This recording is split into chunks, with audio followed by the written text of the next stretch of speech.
Welcome back to the British Accent Podcast. I'm Emily, and with me as always is Nick. Today we're diving into something that's super fun and really important if you want to sound natural in English, slang.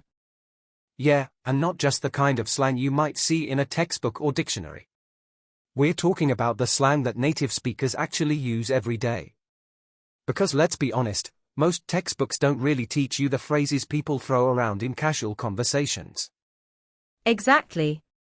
And that's why so many learners get confused when they hear native speakers talking among themselves. It's not that the grammar or the words are completely new, it's that slang changes fast, it's informal, and it's usually very cultural. Right, like if you're in the UK and someone says, "I'm knackered," that's not in your average grammar book. But everyone knows it means I'm really tired. And in the US, you might hear, "I'm beat," for the same thing. That's a great example, and it shows how slang isn't universal. The slang in Britain can be different from the slang in the US, Australia, or Canada. Even within the same country, slang can change from city to city, or generation to generation. Which is why, if you want to connect with people and understand conversations naturally, it's good to at least get familiar with some of the most common slang expressions. You don't have to use all of them yourself, but you should be able to recognize them. And in today's episode, we're going to share some of the most popular slang expressions that native speakers actually use, ones that you're not likely to find in a textbook. Some are British, some American, some are international, but all of them will help you sound more natural and understand conversations better. Let's kick it off with one that's super common in the UK, cheeky. Oh yes, cheeky is such a fun one. If someone says, "Let's have a cheeky drink," it doesn't mean the drink is rude, it means it's a bit spontaneous, playful, maybe even a little rebellious. One thing that really stands out about slang is that it changes so fast. What's popular today might sound outdated next year. For example, a few years ago, everyone was saying, "YOLO, you only live once." It was everywhere, on t-shirts, in songs, in conversations. Now, you barely hear it anymore. Instead, people are more likely to say, "No cap," to mean, "I'm not lying," or, "for real." Exactly, and that's one of the biggest challenges for learners. Textbooks don't usually update quickly enough to keep up with these trends. So if you're only learning English through books or classes, you might be missing the expressions people actually use. That's why exposure to movies, TV shows, YouTube, TikTok, and real conversations is so important. And it's not just about sounding cool. Slang often carries cultural meaning. Take the word ghosting, for example. It originally referred to someone suddenly disappearing from a dating conversation, like cutting off all communication without explanation. Now, it's used in a wider sense. If a friend stops replying, you might say, "Oh, they ghosted me." If you don't know that slang, you might be confused when someone uses it in a casual chat. Right? And some slang phrases actually become so common that they move closer to standard English. For instance, cool started as slang decades ago, but now almost everyone uses it in everyday speech, even in professional settings sometimes. That shows how slang evolves and influences the language as a whole. That's such a good point. Another fun example is hang out. Originally, it was more of an informal expression, but now it's standard. If you say, "I want to hang out with my friends," no one thinks twice about it. It's accepted everywhere. So maybe the takeaway here is, don't feel discouraged if slang feels overwhelming. You don't need to memorize every new expression that comes up. Instead, focus on the ones you hear often in the media you consume or from people around you. Those are the ones that will be most useful and natural for you to use. Now, Emily, one of the coolest things about slang is how it makes conversations feel more real and less robotic. For example, if someone says, "I'm gonna hit the sack," it doesn't mean they are actually punching a bag of rice, it just means they are going to sleep. But if you learned English only from textbooks, you might never hear that phrase until you're talking with a native speaker. Exactly. and that can be really confusing if you're not used to it. Imagine you're in a conversation and someone says, "That movie was a total flop." A textbook might only teach you failure, but slang like flop is way more natural in everyday English. That's why understanding slang isn't just about sounding cool, it's also about making sure you don't get lost in real-life conversations. Right, and slang is also super flexible. It changes with time, culture, and even age groups. What teenagers say might be completely different from what their parents say. For instance, if a teenager says, "That's lit," they are saying something is amazing or exciting. But their parents might just say, "That's great," which feels more neutral. I love that point, because slang is really a reflection of identity. People use it to connect with others in their community. Think about phrases like "spill the tea," which means to share gossip. You won't find that in most textbooks, but if you're on social media or chatting with friends, you'll hear it all the time. And that brings us to another important thing: slang often spreads online. TikTok, YouTube, Twitter, all of those platforms are constantly creating and popularizing new slang. A word might start in a small group, then suddenly it's everywhere. That's why learning slang keeps you connected not just to the language, but also to the culture. Totally. And honestly, slang adds personality to your English. Instead of always saying, "I'm very tired," you could say, "I'm beat," or "I'm wiped out." These little phrases make your English sound more alive and relatable, like you're really part of the conversation. Another thing I find interesting about slang is how quickly it can change. For example, a few years ago people used "YOLO" everywhere, "you only live once." But nowadays, you don't hear it much anymore. Instead, people might say "no cap" to mean "I'm being serious," or "bet" to mean "okay," or "I agree." Exactly. Slang has an expiration date sometimes. What's cool today might sound outdated tomorrow. And if you use old slang in the wrong context, people might think it sounds funny, or even awkward. That's why it's good to keep your ears open when you're watching TV shows, listening to music, or scrolling social media. And slang also shows group identity. Teenagers, for example, often create and use slang as a way of saying, "We're part of the same generation, and we get each other."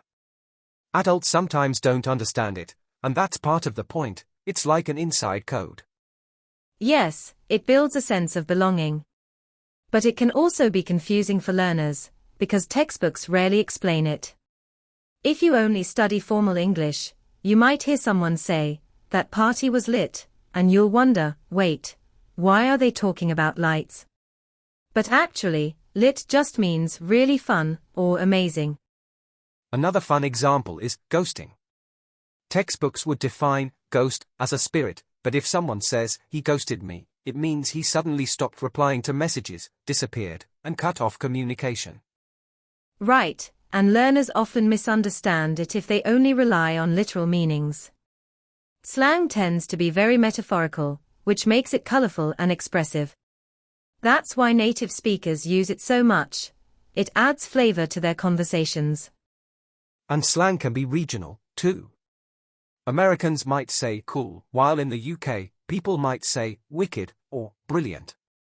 They all mean something is great, but the slang choice tells you where the speaker is from.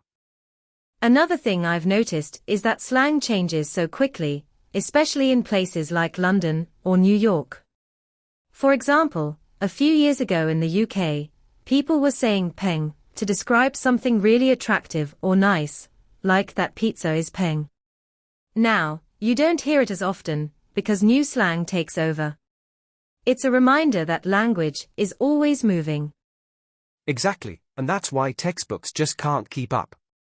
They usually stick to the basics, like formal English, but by the time a slang word makes it into a book, native speakers may already have moved on to something else.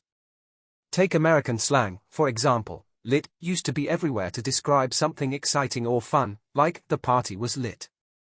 Now, younger people might use "fire" instead, like "that song is fire." Yes, and that can make learners feel left behind, but I think it's important to remember you don't need to know every single slang word. What really helps is learning the ones you'll actually hear in conversations, music, or online. For example, low-key is such a useful slang term. It means something like a little bit, or quietly. You could say, I'm low-key nervous about tomorrow's exam. That's something you'll definitely hear in both American and British English these days. That's a good one. And another popular term right now is ghosting. Originally it was slang in dating, when someone suddenly stops replying to you. But now people use it more widely, like, he ghosted our group project, meaning someone just disappeared without saying anything. That's the kind of slang you won't see in textbooks, but you will hear in real life or on social media. And what I love about slang is that it's not just about words, it's about culture. For instance, in the UK, slang often comes from multicultural influences, like Caribbean or South Asian communities. Words like innit or safe spread from those communities and became part of everyday youth speech. In the US, hip-hop culture has shaped a lot of slang, and social media has made it global. That's so true.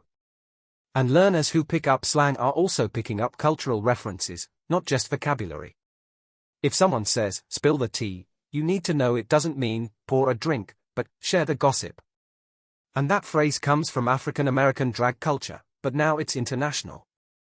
You'll see it on Twitter, TikTok, everywhere. Right, and learners who understand these phrases instantly feel more connected to native speakers, because slang is like an insider code. When you know it, conversations feel less like a classroom and more like real life. And then there's throw shade, which you'll often hear in American English. If someone says, she was throwing shade, it means she was subtly insulting or criticizing someone, often in a clever or sneaky way. Exactly, it's not literal at all. It doesn't mean they're blocking the sunlight. That's the fun and tricky part of slang. It creates meaning that you can't guess, just from the words. In British English, people might say, taking the mick, or taking the piss, which both mean making fun of someone, usually in a playful or mocking way. If you only learned from a textbook, you'd probably never hear those expressions.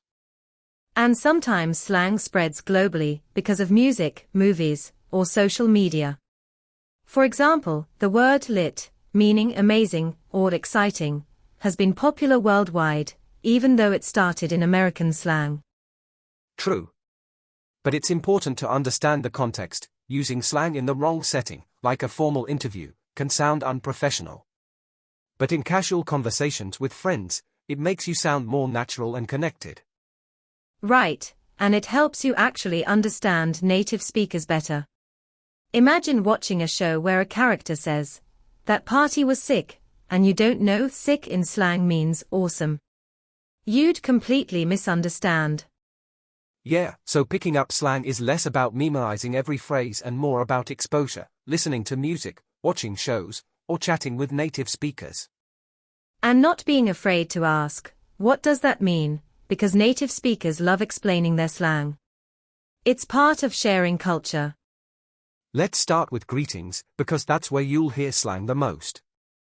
In the US, instead of saying, hello, people might say, what's up, or just sup, which really means, how are you, but usually doesn't need a real answer. In the UK, you'll hear all right as a greeting. It sounds like they're asking if you're okay, but really it just means hello. The expected response is also just all right, back. It's not an invitation to explain your feelings. Exactly, and that can be confusing for learners, because you might think you need to give a full answer, but it's just a casual hello. Another one is yo, which is common in American slang, especially in music and youth culture. It's short, informal, and usually used with friends. And sometimes greetings are tied to trends. A few years ago, people used, hey fam, where fam doesn't mean family literally, it means close friends. Yes, and in British slang, mate is very common. People say, hi mate, even to strangers, especially men. In America, you'd hear bro, or dude in a similar way. And these words often create a sense of closeness. If someone calls you mate or dude, it shows friendliness. If they stick to only hello, it can sound a bit distant. Right, so slang often softens the interaction, making it warmer and less formal. Yeah, let's move into slang for describing people, because that's where things get really colorful. In American English, if someone is chill, it means they're relaxed, easygoing, not easily upset. For example, she's so chill, nothing stresses her out. In British English, you might hear laid back more often than chill, but they mean nearly the same thing. Another word we use is cheeky. If someone says, he's a bit cheeky, it doesn't mean he's rude in a bad way, it means playful, slightly naughty, but in a charming way. And in the US, if someone is acting like they're fancy or high class, we might call them bougie. That comes from bourgeois, but it's been turned into slang. For example, she only drinks expensive coffee, so bougie. That's funny, because in the UK, we might say posh instead. Oh, he's so posh, always talking about wine and holidays in Italy. And then there's basic. In American slang, if someone is basic, it means they like predictable, mainstream things. Like, pumpkin spice latte? You're so basic. We use basic here too, but I think British people sometimes go with common or chavvy, though that can sound a bit harsher. True, and then you've got words like cool or savage. If someone does something bold or funny, Americans might say, that was savage. In the UK, we'd probably just say brutal or harsh, but savage is catching on because of social media. That's another thing, social media spread slang across countries, so now British teens use American words, and American teens use British words like cheeky or in it. Exactly. Slang isn't fixed, it travels and changes all the time, which makes it both fun and tricky for learners. Another funny one is ghosting. This one comes from dating culture, but now it's used in all kinds of situations. If you ghost someone, it means you suddenly stop replying to their messages or calls without any explanation, like you disappeared into thin air. Yes. And the person who got ignored can say, he ghosted me, or she ghosted me after our second date. It's informal and kind of dramatic, but people use it a lot, especially online. Speaking of online slang, let's not forget low-key and high-key. If you say, I low-key love this song, it means you secretly or quietly like it. And high-key is the opposite, it means you really want everyone to know, like, I high-key want pizza right now. Those two are great, because they sound casual and modern, but they also show the way people bend English in fun ways. They're not standard grammar, but they communicate emotions so clearly. Exactly. And that's the main thing about slang, it's about feeling, connection, and context, not about strict grammar rules. Oh, and before we move on, another one that makes me laugh is savage. If someone says something brutally honest, or does something really bold, people say, wow, that was savage. Like if your friend makes a sharp comeback in an argument, you can say, she's savage. Yeah, and it's kind of like admiration mixed with shock. It doesn't mean cruel in a traditional sense, it's more like cool and fearless. See, that's the thing, slang keeps changing. Some words that used to mean one thing take on a new meaning in casual speech, and that's why textbooks can't always keep up. Absolutely. And that's why listening to conversations, watching shows, or chatting with native speakers is the best way to catch these living, breathing expressions. And sometimes slang travels so fast on the internet that by the time it reaches textbooks, it's already out of style. For example, YOLO, you only live once, was huge a few years ago, but now people barely use it. True. And then new ones pop up all the time. Like, recently, people say, simp, when someone is overly nice or does too much for someone they like. It started as an insult, but now people also use it jokingly about themselves, like, yeah, I'm a simp for chocolate. That's actually really fun, because it shows how slang isn't always serious. Sometimes it's just playful, and people like to exaggerate their feelings with these kinds of words. Exactly. And another one I hear all the time is flex. If someone is showing off, maybe with money, clothes, or even their skills, you can say, that's a flex. Or if you're showing off yourself, you can say, I'm flexing. Yes, and sometimes people use it ironically too. Like if you say, I slept 8 hours last night, big flex, it means you're joking about bragging. Right, and this is what makes slang so colorful. It's not just vocabulary, it's culture, humor, and attitude all mixed into language. And honestly, if you're learning English, you don't have to use every slang word. But understanding them makes conversations so much easier, because you won't get confused when someone suddenly says, that's Suze, or don't ghost me. Exactly. It's about recognition first. Once you get comfortable, you can start using the ones that feel natural to you. And sometimes, slang changes depending on the region too. Like in the UK, people might say innit at the end of a sentence, which comes from isn't it, and it's used almost like a tag. For example, it's cold today, innit? Yeah, and in the US, people wouldn't really say that. Instead, they might say something like, right, or, you know, at the end. It shows how slang really reflects local culture and speaking style. Another regional one is mate in British English, which just means friend. Americans usually say dude or bro, but if you use mate in the US, people might think you're Australian or British. That's so true. And the cool thing is, when you learn slang, you also learn a little bit about the culture. For example, in California, people say hella to mean very. Like, that's hella cool. But if you say that in New York, people might look at you funny because it's not common there. Exactly, and that shows why slang is like a living part of English. It keeps growing, shifting, and adapting to the people who use it. And honestly, if you're learning English, it can be super fun to pick up on these small details. It makes you feel more connected to real conversations, not just textbook phrases. And you know what else? Slang also depends a lot on age groups. Teenagers might use completely different slang than people in their 30s or 40s. For example, teens today might say something is lit or fire to mean it's really good, but older generations probably wouldn't use that in their everyday conversations. Right, and some slang words actually get outdated really fast.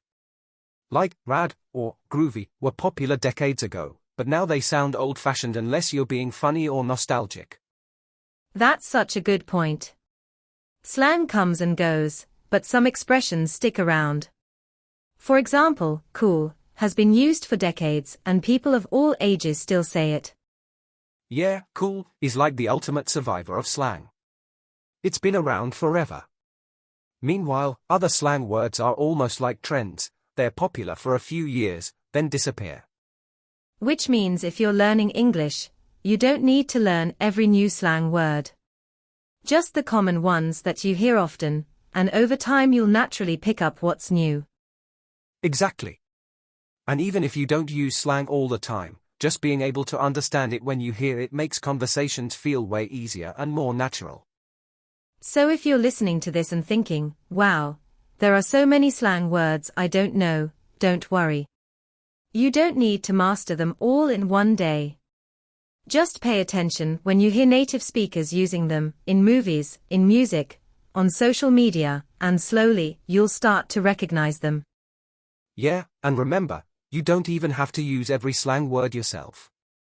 The important thing is understanding them, so you don't get lost in conversations. Over time, you'll naturally start using the ones that feel comfortable for you. And the fun part is, slang makes English feel alive. It's always changing, always evolving, and that's what keeps the language interesting. Exactly. So next time you hear someone say, that's lit, or that's dope, you'll know they're just saying it's really cool. Thanks for joining us today, and we hope this conversation helps you feel more confident with English slang. Keep listening, keep learning, and most of all, keep having fun with English. See you in the next episode.